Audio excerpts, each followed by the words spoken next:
ఈరోజు వెంకటాచలం మండల కేంద్రంలో ఎస్టీ ఎరుకుల కులానికి సంబంధించి బదనాపురి గోపాల్ అనేటువంటి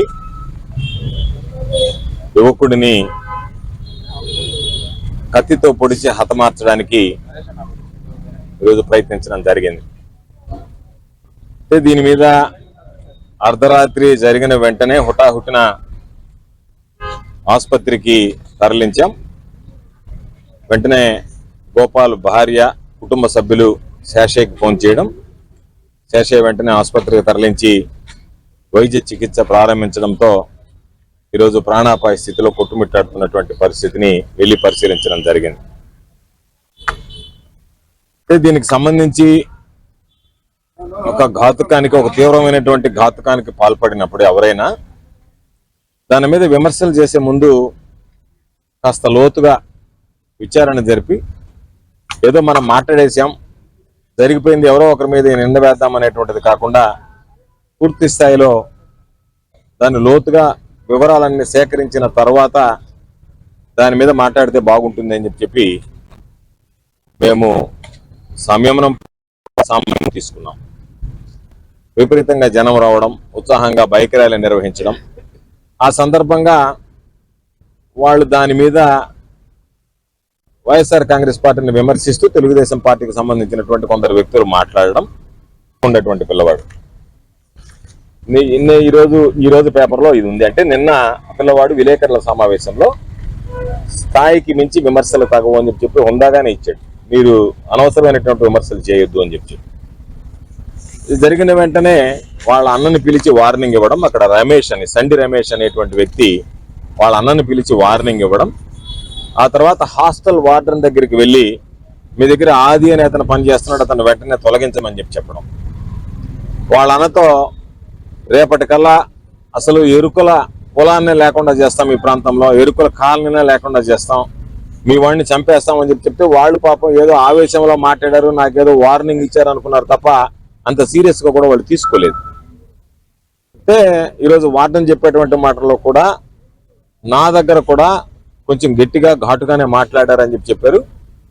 దాని మీదట చూస్తే నేరుగా వెళ్ళి డాక్టర్లతో మాట్లాడితే 12 నుంచి 15 సెంటీమీటర్లలో అదృష్టం కొంది వాళ్ళ భార్య ఉన్నింది, అరిచింది. 4 వ్యక్తులు వెళ్ళారు.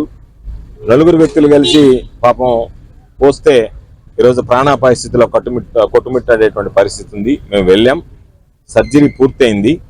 సర్జరీ పూర్తయిన తర్వాత డాక్టర్లు మరలా సిటీ స్కాన్ ఒకసారి తీసి పరిస్థితిని మరొకసారి గమనించిన తర్వాత మేము చెప్పగలము అని చెప్పడం జరిగింది.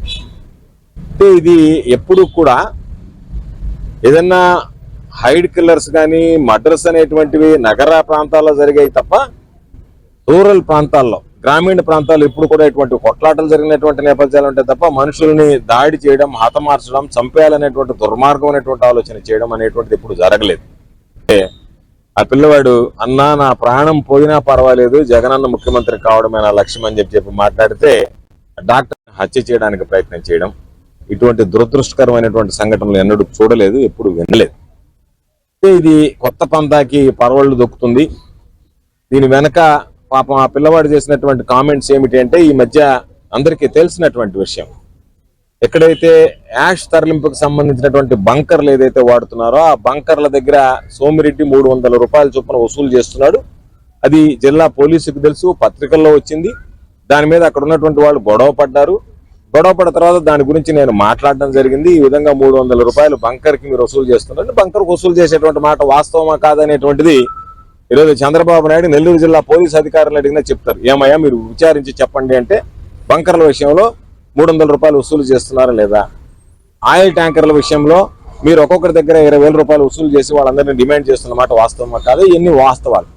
వాటిని గురించి మేము మాట్లాడితే సోమిరెడ్డి వాళ్ళ చేత కౌంటర్ ఇప్పిస్తే ఆ కౌంటర్కి సంబంధించినటువంటి మీరు మీ స్థాయికి తగ్గి మాట్లాడండి తప్ప మీకు స్థాయికి మించి మాట్లాడొద్దు అని చెప్పి ఆ పిల్లవాడు కౌంటర్ ఇస్తే దానికి సంబంధించి మీరు హత్య చేయడానికి పాల్పడతాము, మేము హత్యలు చేస్తామనేటువంటి పరిస్థితికి మీరు ఈరోజు తయారైతే చంద్రబాబు నాయుడు పరిపాలనలో అసలు ఎస్సీ ఎస్టీలకి రక్షణ ఉందా? ఏ వర్గానికైనా ఈరోజు రక్షణ ఉందా అనేటువంటిది ఒకసారి ఆలోచించుకోవాల్సినటువంటి పరిస్థితి. పాపం ఆ తల్లిదండ్రులు అంటున్నారు, ఈరోజు మా బిడ్డకి జరగరాంది జరిగి ఆ బిడ్డకి ఏదన్నా అయితే మేము బ్రతకలేము, ఆ బిడ్డను నమ్ముకునేటువంటి ఆ కుటుంబ సభ్యులు ఏం కావాలని చెప్పి అడిగేటువంటి పరిస్థితి. అంటే మిమ్మల్ని ప్రశ్నిస్తే, మీ గురించి మాట్లాడితే, మీ గురించి ఏదన్నా సరే విమర్శిస్తే మీరు తెగించి దాడులు చేసి హతమార్చడానికి సిద్ధపడుతున్నారు అని అంటే ఇంతకన్నా దౌర్భాగ్యం, ఇంతకన్నా దురదృష్టకరం, ఇంతకన్నా ఆందోళన కలిగించేటువంటి పరిస్థితులు ఎక్కడా ఉండవు.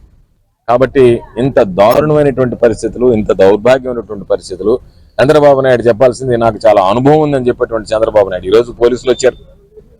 నేను ఈరోజు మరలా చెప్తున్నా, పోలీసులు ఈ కేసుని నీరు గార్చేటువంటి ప్రయత్నం చేస్తారు. ఎందుకంటే సోమిరెడ్డి అనేటువంటి వ్యక్తి ఇప్పటికే వాళ్ళ మీద మీరు ఏదో ఒక విధంగా మొక్కుబడిగా కేసులు నమోదు చేయమన్నారు. ఇది ఇష్యూ పెద్దదైంది కాబట్టి, మీడియా అంతా దాని మీద దృష్టి పెట్టింది కాబట్టి, నాకున్నటువంటి సమాచారం ప్రకారం కేసులేమో మామూలుగా ఉన్నటువంటి సెక్షన్లు వేసి వాళ్ళని అరెస్ట్ చేయరు, వాళ్ళ మీద విచారణ జరగదు. దాన్ని ఏదో ఒక విధంగా నీరు గార్చి ముద్దాయిలు మరలా యాంటిసిపేటరీ బెయిల్ తెచ్చుకున్న దాకా గమ్ముగుండి ఆ తర్వాత దీన్ని నీరు గార్చేటువంటి ప్రయత్నం చేయాలనేటువంటి ఆలోచన ఉంది.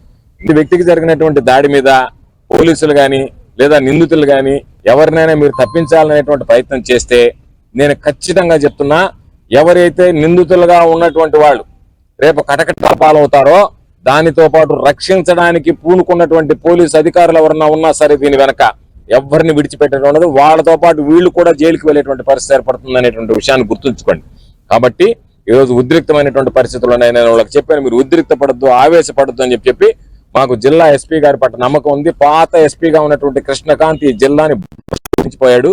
ఈ జిల్లాలో అన్ని రకాలైనటువంటి రౌడీ మూకలు రెచ్చిపోవడానికి కానీ, అన్ని రకాలైనటువంటి విధ్వంసం కానీ అన్నిటికీ పాత ఎస్పీ కారకుడయ్యాడు. కొత్త ఎస్పీ గారిని మేము కోరుకునేది, పాత ఎస్పీ గారి పందాలో మీరు పయనించకుండా ఇటువంటి కేసుల్లో మీరు వెంటనే చర్యలు తీసుకుని ఎవరైతే దీనికి పాల్పడ్డారో వాళ్ళు గుర్తించినటువంటి పేర్లు ఎవరినైతే ఇచ్చారో వాళ్ళని పిలిచి విచారిస్తే వీళ్ళున్నారా, వీళ్ళ వెనక ఎవరన్నా హైడ్ కిల్లర్స్ ఎవరన్నా తీసుకొచ్చారా, ఎవరి ప్రోద్బలంతో ఇది జరిగిందనేటువంటి వాస్తవాలు బయటకు వస్తాయి. కాబట్టి మేము పోలీస్ అధికారులు కోరేది, మేనమేషాలు లెక్కించి మేము ఆ ప్రభుత్వంలో వాళ్ళు చెప్పినట్టుగా ఉన్నాం, వాళ్ళు పోస్టింగ్లు ఇప్పించే కాబట్టి వచ్చామని దాన్ని నీరు కార్చేటువంటి ప్రయత్నం చేస్తే మాత్రం అది సరైనటువంటి పద్ధతి కాదు అని చెప్పి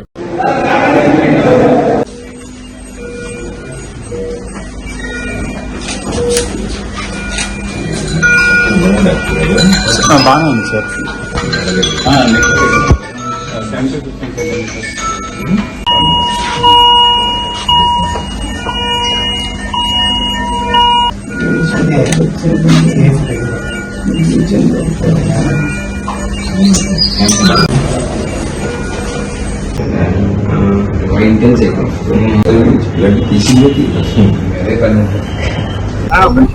ఈరోజు